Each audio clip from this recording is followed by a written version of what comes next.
Manqalım var, maşam var. Deyirəm, ən yaxşısı, mən gedim biraz odun toplayım. Gəlim, ocağı yandırım, manqalı yandırım. Həm burada yaxşı yemək bişirə bilərəm. Yemək hardan alacağım? Təbii ki, balıq tutacağım, göldən balıq tutacağım. Sonra da çay dəmləyəcəm. Konfetdən danışacaq dostlar, tam mövsümü gəlir. Mövsümə uyğun olaraq bir çox insanların, artıq böyük təcrübəyə malik insanların elə öz ətrafına dostlarını yığaraq konfetlərə çıxmaq vaxtıdır. Amma burada bir peşəkar təcrübəsi, peşəkar məsləhətinə də ehtiyac var. Deyəsən, mənim odun yığmama ehtiyac qalmayacaq. Yəqin Rəşad meşəyə odun yığmağa gedib. Rəşad, haradasan? Rəşad! Rəşad təcrübədən keçirdir çadırı ki, görsün ki, bu çadır... Çadır aləmdir ya. Yaxşıdır. Təsəvvürlə buradan bax, açırsan, çıxırsan, bir təbiətlə bir salamlaşırsan. Gözəl bir mənzərə. Gözəl mənzərə. Təbii ki, seçimimizdən asılıdır. Dağ mənzərəsi ola bilər. Gözəl bir göl ola bilər, ətrafında ağaclar, gözəl bir qamışlar. Meşəlik. Meşəlik, ay sağ ol. Bax, bu ab-havanı təsəvvür eləyibən biz... Ay, xoşuma gəldi. Stüdiyamız necə gözəl görünür. Çadırın içi də çox maraqlıdır, çox genişdir və çox komfortludur. Bu yeni bir çadırdır. Bundan öncə də dəyərli Keçən dəfə qonağımız... sən də iştirak eləmişdin, amma bu biraz alçaq idi. Bu daha geniş. Sanki bir evdir, bir otaqdır. Dostlar, biz konfetdən danışacağıq. Ekrana yaxın əyləşin. Bilmədiyimiz məqamları bax, buradan öyrənəcəyik, biləcəyik studiyamıza dəvət etdiyimiz qonağımızla. Qonağımız isə çölçü, ovçu, Cavad Cavidovdur. Sabahınız xeyir olsun. Cavid Cavadovdur. Sabahınız xeyir olsun. Hoş gördük sizi. Hoş gəlmişsiniz. Bir anlıq özümüzü hiss elədik bu mənzərədə. Laf yaxşı. Çox sağ olun, təşəkkür edirik sizə. Sağ olun, dəvətiniz üçün. Yeri gəlmişkən elə də Səbinə əyləş zəhmət olmasa. Mən deyirəm əyləşək bir çadırın ətrafında. Hə? Necə məsləhətdir? Buyurun. Necədir işlər? Hansı yerləri bax məsləhət görürsünüz, xüsusilə iyun ayında? Deyəyin ki, aylara görə gedəcəyimiz məkan seçimləri də doğru düzgün edilməlidir. Ümumiyyətlə, hal-hazırda tam olaraq kamp turizmi mövsümüdür. Bu aylarda, yayın öncəsi, may ayından başlayaraq, hətta bəzi həvəskarlar var, aprel ayından başlayaraq artıq kamplara üst tuturlar. Və ovçular, balıqçılar da hal-hazırda mövsüm bağlı olduğuna görə, amma təbiətdən zövq almalıdır axı insan, ona görə kamplara üst tuturlar. Azərbaycanda ümumiyyətlə kamp turizmi perspektivi çox böyükdür, çox genişdir. Təbiətimiz gözəldir, bunu hər kəs bilir. Amma hər yerdə kamp qurmaq olarmı? Bu böyük bir sualdır. Çünki burada ilk növbədə təhlükəsizlik qaydalarını riayət etmək lazımdır. Hansı qaydalardır onlar? Sadalasaq? Baxın, bizim meşələrimizdə, ümumiyyətlə təbiətimizdə şir, pələng olmasa belə, canavar var, ayı var. Qafqaz bəbiri var. Bəli, əlbəttə, artıq tam içərilərdə. Qonur ayı var. Əsas bizdə ən təhlükəlisi ayıdır. Bəli. Xaltalı ayı da var, qonur ayı da var. Çox vaxt həvəskarlar gedib çadır qururlar, deyək ki, kabab bişirirlər, yemək bişirdi falan filan. Axşam da yeməyin qalıqlarını elə çadırın yanında qoyur. Qoxu. Ən böyük təhlükə ilə buradan başlayır. Ən böyük təhlükə də bundan başlayır. Bəli, o qoxu məsələsi var ki, heyvanları cəlb edir. İkinci bir təhlükə, əksər hallarda çadır qururlar, selfie çəkilişlərində və s. maraqlı olsun deyə tonqalı çadıra yaxın qururlar, ətrafında otururlar. Tonqalı söndürməmiş keçib yatırlar. Bu da daha bir təhlükə. Bu ikinci bir təhlükədir. Meşənin yanğın təhlükəsi, kamp ərazisinin yanğın təhlükəsi. Bu kimi bir çox o təhlükəsizlik qaydaları var. Əslində çox sadə görünür kənarlar. Nə var? Yəni gedəcəyik, məkan seçəcəyik, çadırı quracağıq. Bizə lazım olan avadanlıqlar yanımızda varsa, deməli sərbəst şəkildə kamp qura bilərik, anlayışı doğru və düzgün deyil. Təbii ki, müəyyən o aylar var ki, fəsillər var ki, ona uyğun da biz məkan seçimində diqqətli olmalıyıq. Misal üçün, çox yəqin ki, çay kənarında olmaz, daşqın ola bilər. Bu, yenə siz dediyiniz kimi, mövsümə bağlı bir məsələdir. Bəzən olur ki, yaxınlaşırıq, çay nə gözəldir, çayın lap yaxınlığında bir kamp quraq. Axşam dağda sel oldu, leysan yağdı, çay böyüdü, kampı yuyub apardı. Ələxsus nəzərə alsaq ki, əziz dostlar, bu il aprel ayları, aprel, may çox yaxıntılı keçdi bölgələrdə. Məsələn, amma məncə bu müəyyən belə deyək, təhlükəsizlik qaydaları var ki, elementar. Bunlara mütləq və mütləq əməl etmək lazımdır. O ki, qaldı sizin bu ləvazimatınıza. Mən biraz əvvəl içəridəydim. Bunu bax belə açıb bağlayırdım. Çox möhkəmdir. Bəli. Hətta Cavit bəy. tamaşaçılar deyə bilər ki, cırılar, ya necə? Yox. Yox. Əslində çox Burada rahat. 3 çadır gətirib. Mən istərdim Bəli. bunlar barədə 3 çadır gətirmisiniz. Bunlar hansı aylarda, hansı fəsillərdə və harda təşkil olunan kamplarda istifadə oluna bilər? Bəlkə tamaşaçılarımız hazırda izləyirlər, almaq istəyirlər sizin məsləhətlərinizdən sonra. Onlar da yəqin ki, uzun müddətli olmaz, bir neçə günlük kamplara getmək istəyirlərsə, məsləhətlərinizi eşidək, məhz çadırla, yəni gecələməklə bağlı. Çadırlar ən başda 2 hissəyə ayrılır. Bəli. Bu hiking çadırlar var, yəni Hansı? gəzinti. Hiking. Gəzinti çadırlar. Gəzinti. Məsələn, o kiçik çadır. Hansı ki, yığıldıqda çəkisi çox yüngüldür. Biz rüqzaqımıza, çantamıza qoyub, Bəli. hara istəsək Bel apara çantası bilərik. kimi apara bilərik. Bəli, bəli, apara bilərik. Amma bu 2 çadır, bunlar yığıldıqda çəkisi çox ağırdır. Ona görə bunları daşımaq mümkün deyil. 15 kiloqram budur, 13 kiloqram budur. necə Yəni bunları daşınır? daşımaq olmur. Avtomobildə Bunlar və əsasən, xüsusi... bəli, avtomobildə və ya kvadrotsikllarda və s. baxır. Bu çadırlar əsasən ailəvi kamplar üçündür, yalnız istirahət üçündür, ekstrem üçün deyil. Ekstremal hava şəraitinə uyğundur, yağışa da dözür, qara və s. baxır. Dözümlüdür, bəli. Amma bir dənə nüans o daşınma məsələsinə görə daha çox komfortlu kamplar qurmaq üçündür. Maşınla gəldin, saxladın, təbiətdə, gölün kənarında və s. qurdun, bir həftə belə rahat qalmaq olar. İkisinin fərqi isə ondan ibarətdir ki, bu alt hissəsi yoxdur bu çadırın.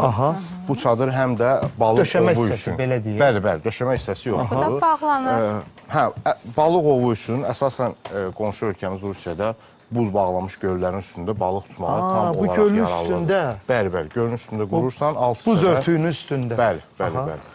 Onun üçün də yarayır. Bu çadır isə sırf yaşamaq üçündür, belə deyək, kampda qalmaq, Baxın, belə yaşamaq bağlanır, çox tarım olur. Bərkdir, Bəli. materialı da bərkdir. Həm də bu konstruksiya ilədir, bu isə hava ilədir. Bu hava ilə dolur. Hava ilə Bu necə? çadır. Hava ilə dolur, nasosla. Bəli, süsü nasosu var bunun. Bəli, Bəli. bəli. Amma Konstruksiyası çox, yox. mən reklam arası siz hazırladınız da. Çox belə rahat, çox praktik 6-7 dəqiqəyə hazır olur. hazır olur. Bəli, bəli. Mən deyirdim, düşünürdüm o əvvəlki dönəmlərdə vardı, təkərləri doldururlar. Tez olur. Tez də olur. Bəli. Bunun amma xüsusi konstruksiyası O var. konstruksiyadır, bəli. Zond kimidir. Çəkdin, o da 2-3 dəqiqəyə hazır olur. Ən son harda kampda olmusunuz? Bax, bu yaxınlarda getdiyiniz sonuncu kampdan bizə danışardınız. Necədir vəziyyət getdiyiniz yerdə və ümumiyyətlə yay fəslində hara, hansı bölgələrimizə, hansı ərazilərə getməyə məsləhət görürsünüz ki, ora daha az təhlükəsiz, məsələn, sürünənlər ola bilər həmin ərazilərdə. Xüsusən indi aktivləşirlər. Bəli, hansısa həşəratlar ola bilər. Onlardan da qorunmaq üçün yəqin ki, müəyyən o tibbi ləvazimatlar yanımızda olmalıdır. Bəli. Ümumiyyətlə, tibbi ləvazimatlar daim yanımızdadır. Çünki bilmək olmaz təbiətdə nə ola bilər. Biz daim buna hazır olmalıyıq. İkinci məsələyə gəldikdə isə sürünənlər və s. bu ilanlara aiddir, əqrəblər və s. baxır, təhlükəli olanlar. Bunun qarşısını almaq üçün istənilən bir yerdə kamp qururuqsa, 20-30 kvadrat əraziyə, harada ki, daimi olaraq otururuq, istirahət edirik. Kükürt tozu səpmək kifayət edir ki... Kükürt tozu. Kükürt tozu. Bunu istixanalarda da istifadə edirlər. Kükürt tozu səpmək kifayət edir ki, ora nə əqrəb, nə ilan yaxın gəlməsin o Bunu əraziyə. insana hansısa bir nəfəs yolu Yəni, lazımi miqdarda istifadə etdikdə heç bir ziyanı yoxdur.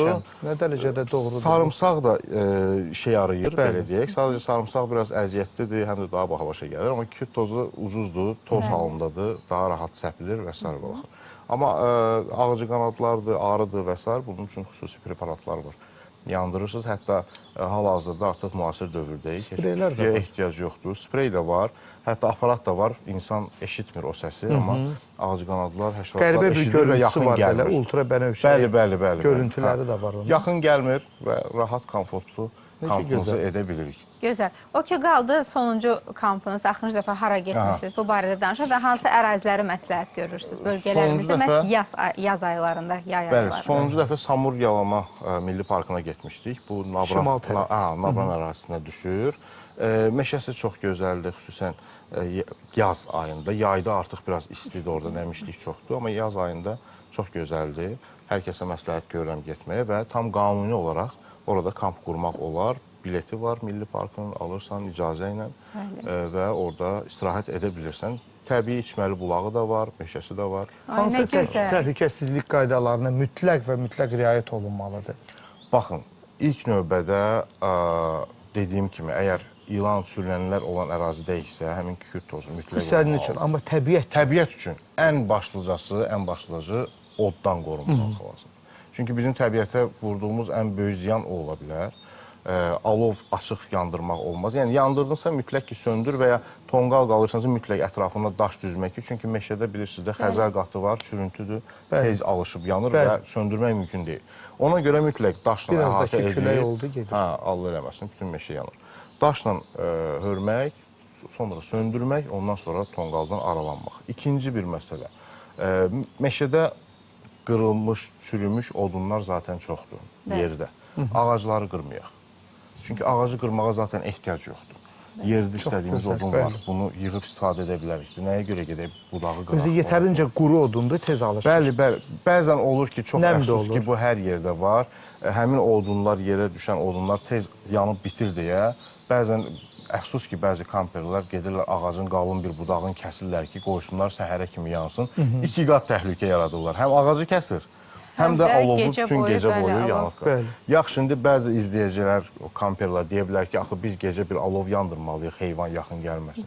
Adi ağ neft yanacağı ilə işləyən lampalar var. Bir dənə ondan asırıq bir yerdən, səhərə qədər yanır, heç bir heyvan da gəlmir. Çarə var. Yeter ki, yaxşı araşdıraq, yaxşı məlumat Yəni alovu deyirsiniz ki, belə deyək, çırpıdan hazır qalasınlar. Bəli, yəni zaten biz məsələn nəsə bişiririksə, özümüzlə kömür aparırıq. Düzdür. Biraz bizə çırpı bəs edir ki, kömürü alışdıraq. Başqa nəyə lazımdır? Yaxşı şəkil çəkdirmək istəyirik, yaxşı görüntü istəyirik. Çırpılardan bir tonqal qaladıq, 5 dəqiqə yandı, 5 dəqiqə nə qədər şəkil çəkmək olar. Əslində səbinə fikir versən, çox elementar qaydalardır. Yəni bunun üçün belə bir qlobal biliyə lazım deyil. Bir məntiqlə düşünəndə doğru söylüyorsunuz. Kömür aparırsansa mütləq onu alışdırmaq və daha sonra təhlükəsizlik qaydalarına riayət etmək mütləqdir. İstəyirəm bir balaca da qida tədarükündən danışaq. Əgər 3 gün və ya 1 həftəlik kampa gediriksə, kampinga gediriksə, hansı qidaları özümüzlə götürə bilərik? Burada su ehtiyacı da var. Təbii ki, seçdiyimiz məkandan asılıdır. Bəzi məkanlar var ki, orada təbii bulaqlarımız var, şəfalı sularımız var. Onlardan istifadə edə bilirik. Digər xarab olmayacaq, xüsusilə yay aylarında özümüzlə hansı qida məhsullarını götürmək məsləhətdir? Bir neçə günlük gediriksə, yəni bu 2 və daha artıq günlük, bizə mütləq ki, ya termoslar lazımdır və ya soyuducu lazımdır. Çünki başqa cür mümkün deyil yayın istisində. Düzdür, bəzi soyuq içkiləri biz bir paketdə çayın içinə, bulağın içinə qoyub sərin saxlaya bilərik. Amma bu qidalarla alınmır. Nə üçün alınmır? İstənilən bir qidanı biz çayın içinə qoysaq və 5 saatdan artıq saxlasaq, ora artıq bulaqda, çayda olan həşəratlar toplaşmağa başlayır. Bu xərçəngdir, əsasən raçki deyirik də, xərçənglər. O saat, məsələn, bir toyuq qoysaq ora, bir gündən sonra o toyuqdan heç nə qalmayacaq. Xərçənglər yığışır, onu məhv edir. Sudur, bunları qoya bilərik, içəcəklər. Amma yeyəcək qidaları mütləq ki, bizim termoslarımız olmalıdır və ya soyuducumuz olmalıdır. Biz yeməkləri sərin saxlaya bilək ki, xarab olmasın. Amma dediyiniz kimi də var xarab olmağa meyilli məhsullar, var gec xarab olan məhsullar. Mümkün qədər buna riayət etmək lazımdır. Quru qidalar ən rahatıdır. Çünki həm tez konservləşdirilmiş qidalar konservləşdirilmiş, yox, konservləşdirilmiş yox. O yayda biraz təhlükəlidir. Quru qidalar biz nədir? Məsələn, qarabaşaq deyirik, makarondur, düyüdür hətta. Bu kimi bulgurdur, bəli, bulgurdur, mərcidir. Doyumludur. Bunlar həm xarab olmur, həm qurd salmır. Soyuducuya da belə bir ehtiyac yoxdur. Bir neçə günlük gediriksə, amma adətən 1 günlük, 2 günlük gediriksə, hamı kebab istəyir. Kimdə gedib qreçka O da yəqin ki, ilk günlərdə, yəni ilk gündə bunu etmək olur. İlk günlərdə ki, ət də xarab olmasın, sonraki günlərdə artıq bütün çəkilişləri bitirəndən sonra qreçka yemək olar. Quru qidalarla idarə etmək olar. Ağlıma belə bir sual gəldi. Yaxın evdə ev heyvanları olan insanlar özlərini bir neçə günlük kampa gedərkən onlar da özləri apara bilərlər, yoxsa məsləhət görmürsünüz? O baxır heyvana. Məsələn, it, pişik. Məsələn, nə üçün deyirəm? Meşə elə bir yerdir ki, düzdür, pişik əgər sadiqdirsə gedib təzədən qayıdıb gələcək. Bəli. Bir təhlükəsi yoxdur. Meşənin pişik üçün təhlükəsi yoxdur, amma it üçün onu demək olmaz. Əgər it meşə şəraitinə öyrəşməyən bir itdirsə, ov iti deyilsə, meşə onun üçün təhlükəlidir. Çünki o bilmədən gecə hər hansısa bir səs eşidər, bu mühafizəyə öyrəşmiş bir itdir. Düşünər ki, mən sahibimi mühafizə etməliyəm. Bəli. Gedər və canavarlar onu məhv edir, geri qayıtmaz. Yəni, bu kimi şey var. Pişiyin amma qorxusu yoxdur. Pişik aparmaq olar rahatçılıq olur. İti də əgər sizin öyrədilibsə ki, məsələn, 20 metrdən artıq sizdən uzağa getmir, hə, problem deyil. Ən yaxşısı olarmı açmayasan xaltalarını? Elə bağlı şəkildə qalsın. Nə dərəcədə doğru olar? Olar da, amma yay vaxtı olar. Qış vaxtı bu biraz təhlükəlidir. Çünki mən özüm şahidi olmuşam, bizim videoların birində də var ki, biz qış vaxtı Zakatala meşəsində qalmışdıq. Çaqqallar gecə bilirsiniz də başlayıb ulamağa Sağlıqlı tərəfəsində. Bizim ov itlərimiz var idi, 7 itimiz var idi. 7 it dərhal başladılar hürməyə ki, çaqqallar qorxsun. Amma gecə saat 1 idi, canavar başladı ulamağa. Bizim 7 it hamı səsini kəsdi. Heç kim səsini çıxartmadı. Səhəri gün, hətta mənim üçün belə maraqlı idi. Səhəri gün itlərin sahibindən soruşuram ki, bəs niyə canavar uyanda itlər səsini çıxartmadı? Dedi, qorxusunlar. Yəni, canavardan ov itləri belə qorxur, səsini çıxartmır ki, canavar onun yerini bilib gəlib parçalayacaq.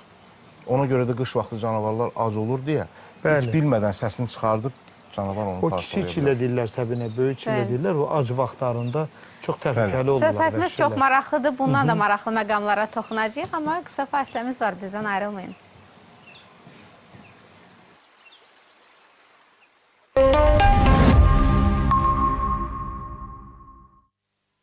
Ölkəmizdə kamp turizmindən danışırıq və günü-gündən dünyada bu turizm istiqaməti inkişaf etdiyi kimi elə Azərbaycanımızda da böyük maraq var və insanlar kamp turizmi haqqında maraqlanırlar. Doğma diyarımızı, Azərbaycanımıza gəzərək müxtəlif bölgələrdə kamp turizmi ilə məşğul olurlar. Cavid Cavadov bizim qonağımızdır, çölçü, ovçu. Bir daha salamlayırıq sizi və tamaşaçılarımıza da qısa anons etmiş olduq ki, hansı mövzu ətrafında danışırıq. Buyur Rəşad. Çox maraqlı bir mövzudur. Elə həmkarımın söylediyi kimi Azərbaycanda bu sahənin inkişafı, hansı bir münbit şərait və mən istərdim ki, bilim ki, maraq nə dərəcədədir? İnsanlar tərəfindən, gələn qonaqlar tərəfindən və yaxud müxtəlif qurumlar da buna hansı sahədə səfərbər olurlar? Çox gözəl sualdır, yerinə düşmüş sualdır. Bayaq özüm danışmaq istədim, özünüz dediniz. Buyurun, buyurun.